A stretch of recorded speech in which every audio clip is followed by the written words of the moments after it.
Halo semuanya, selamat siang waktu Jordan. Buat kalian yang baru banget ngeklik video ini dan belum kenal aku, perkenalkan aku Zahid. Aku seorang mahasiswa di University of Jordan. Dan aku suka nge-share hal-hal yang berkaitan tentang pengembangan diri, self-improvement, mendokumentasikan apa yang ku baca, dan apapun itu yang menjadikan kita anak muda yang berkualitas.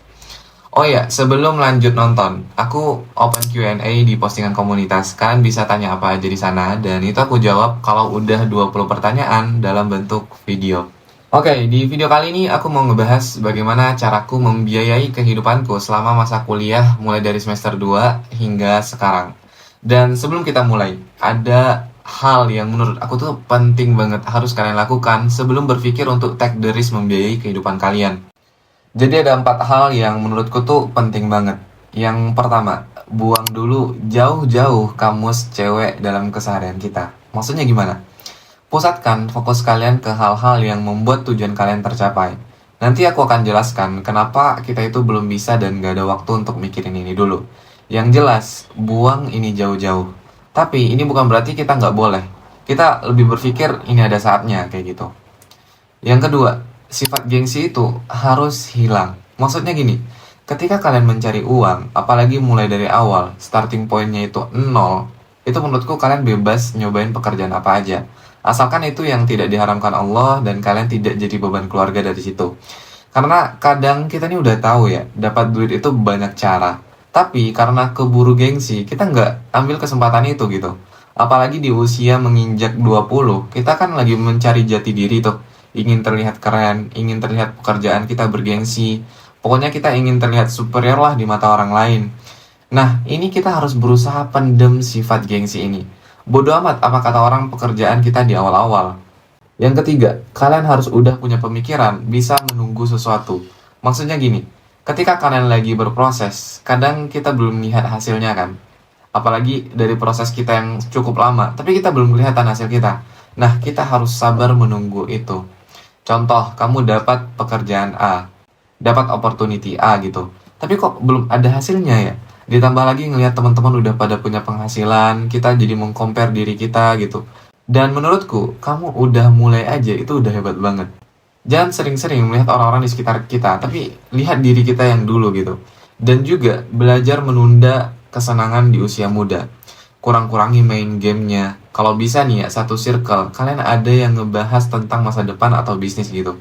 Sehingga isinya itu nggak ngegibain orang aja. Itu kerasa banget sih guys, faktor pertemanan di sekeliling kita harus kita perhatikan. Kalau kamu ngerasa kok aku gini-gini aja, kamu harus perhatikan siapa temanmu, apa output kalau kamu ngobrol sama dia, kayak gitu. Yang keempat, kalian itu harus dekat dengan agama. Maksudnya gimana? Agama itu adalah yang membuat diri kita itu jadi lebih produktif. Kalau produktif, berarti kita punya sistem atau rutinitas kan. Bayangin aja, kalian subuh pasti udah bangun jam 5. Sholat 5 waktu teratur. Dan kalian bisa banget ngatur jadwal dari situ. Dan dekat dengan agama juga, kalian tuh bakal jauh dari hal-hal yang membuat tujuan kalian itu nggak tercapai. Contoh ada orang-orang yang kalian ajak berbisnis gitu. Itu tuh bakal amanah, bakal jujur, bakal berintegritas, dan lain-lain. Tentu, ini orang-orang yang baik agamanya ya. Oke, kita langsung ke intinya. Ini berdasarkan pengalamanku. Aku flashback ke 1,5 tahun yang lalu. Semester 1, aku masih maba. Aku masih berusaha beradaptasi dengan bahasa di sini, bahkan sampai sekarang gitu kan. Setelah itu semester 2, aku mulai kepikiran bagaimana aku bisa menghasilkan duit untuk aku sendiri. Nah, di awal-awal, kita itu harus peka guys terhadap sekitar kita. Dulu, aku melihat apa aja opportunity yang ada di sekitarku. Kalian tahu, di Jordan itu belum begitu banyak mahasiswa yang jualan. Aku juga belum bisa masak pada saat itu. Nah, biasanya yang punya bisnis itu yang udah senior atau yang udah berkeluarga gitu. Oke, dari situ aku dapatlah pikiran. Kita bisa nih mahasiswa untuk kerjasama dengan mereka apa aja gitu. Contoh, aku kemarin di awal-awal banget itu, aku bantu senior aku untuk delivery catering makanan. Jadi aku naik skuter ngantar makanan tiap hari, itu 4 jam per hari di luar jam kuliah. Itu aku masih maba. Aku udah keliling-keliling ngantar makanan dan itu banyak banget pengalamannya. Nah, di bulan pertama itu aku dapat gaji sekitar 50 JD. Itu sekitar 1.080.000-an. Itu aku masih dikirim duit sama orang tua. Dan ya lumayan untuk tambahan uang jajanku. Aku kerja sekitar 3 bulan. Duitnya aku tabung sampai catering ini upgrade ke restoran. Bayangin, dari catering, usaha ini upgrade ke restoran. Aku pindah kerja ke restoran Indonesia in Amman, Jordan. aku jadi kasir dari dapur, aku juga belajar masak di sana. Pokoknya banyak banget lah hal-hal yang aku dapat dan aku pelajari di sana. Dan gajinya itu per hari 10 JD guys. 10 JD itu sekitar kalau dirupiahkan itu 217.000 kalau di Google ya. Dan itu lumayan banget untuk aku yang awal-awal dapat duit. Nah, kalau kita kerja 5 hari aja dalam seminggu, berarti dalam 1 bulan kita bisa dapat 200 JD atau sekitar 4.300.000-an per bulan. Itu udah bisa membiayai kehidupan kita per bulan di sini. Dan itulah job utama aku sampai sekarang. Oke, sebelum lanjut, kalian bakal bertanya, Zahid enak banget ya, mudah dapat kerja, makanya bisa kayak gitu. Oke, gini guys. Kita itu sebenarnya harus peka banget terhadap sekitar kita dan harus kurangi gengsi. Biasanya nih ya, di usia aku ketika kerja dan menjadi hal-hal kayak gitu tuh kan pasti sesuatu yang, wah aku gengsi banget nih ngantar-ngantar makanan. Wah aku gengsi banget nih ngelayani orang-orang di kasir kayak gitu kan. So kalian harus betul-betul rendahin gengsi kalian atau hilangkan gengsi kalian kayak gitu. Dan aku yakin pasti ada aja pekerjaan di sekitar kita dan itu kalian harus ambil opportunity-nya gitu. Dan dari situ kalian bisa dapat duit dan tinggal bagaimana cara kalian mempertahankannya dan mengkali lipatkannya gitu kan. Jangan dulu beli-beli yang nggak penting gitu. Tabung dulu untuk masa yang akan datang. Lanjut, setelah setengah tahun, aku dari awal sebenarnya ada keinginan menjadi content creator sebagai side hustleku. Makanya aku ambil job utama aku itu tadi. Yang penting kehidupanku ada sisanya buat nabung beli iPhone pada saat itu. Oh ya, sebelum itu aku ingin disclaimer sedikit. Kalau aku masih belum bisa full membiayai kehidupanku sepenuhnya kayak UKT kampus, itu aku belum bisa. Karena lumayan banget harga UKT di sini. Jadi aku masih dibantu sama orang tua terkait hal itu. Tapi kalau untuk biaya kehidupan, aku insya Allah masih bisa dengan duitku sendiri.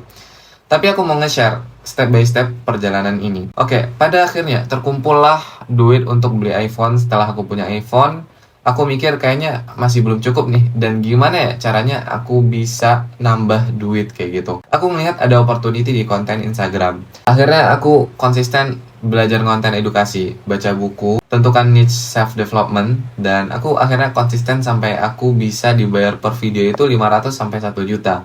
Dan itu lumayan banget buat aku nambah-nambah sampai aku bikin video di YouTube ini. Walaupun baru banget monet kemarin, sebelum video ini tayang, belum kelihatan hasil dari AdSense gitu kan. Dari sini kita bisa mentotalkan penghasilanku per bulan. Di awal, itu aku punya job utama yang berpenghasilan pasti itu 4 juta. Ditambah 500 per video. Kalau misalnya aku per bulan itu 3 sampai 4 endorse, berarti aku dapat 1 juta. Berarti 1 bulan aku dapat 6 juta totalnya. Nah, dari sini bisa kita simpulkan, yang pertama itu kalian harus punya job utama yang betul-betul pasti gajinya.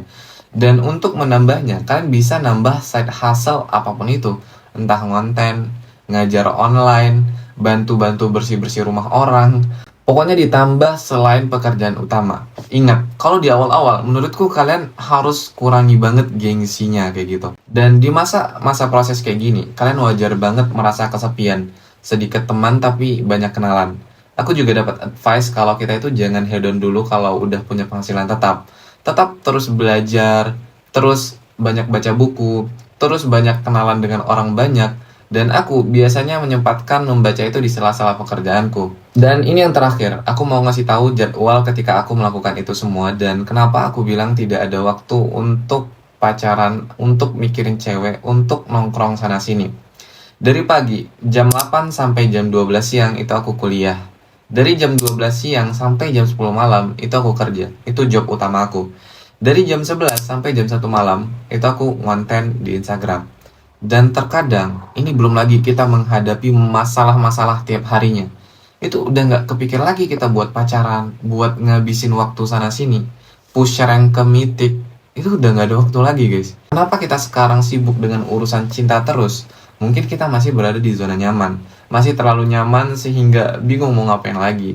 Nggak ada ambisi juga yang ingin dikejar, ilmu agama juga segitu-gitu aja nggak dipelajari. Akhirnya apa? Hawa nafsu yang muncul tiap harinya.